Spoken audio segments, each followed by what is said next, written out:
Ready to unlock the power of Twilio by grabbing those crucial keys while your account SID and Auth token. First, head over to Twilio's website, twilio.com, and either log in if you already have an account or sign up for a free trial. Once you're logged in, you will land directly on your Twilio console dashboard, where you'll find your account SID and Auth token displayed prominently right on the main page. Your account SID, or security identifier, is a unique alphanumeric string that identifies your specific Twilio account, like your username. The Auth token is essentially your password.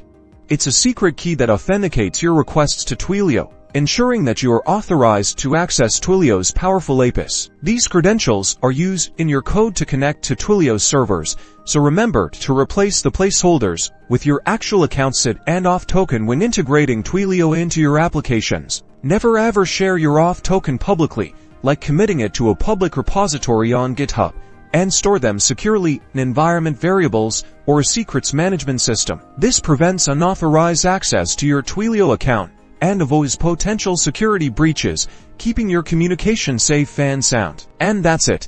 You've successfully located your Twilio account SID and Auth token. Now you're ready to start building amazing communication experiences.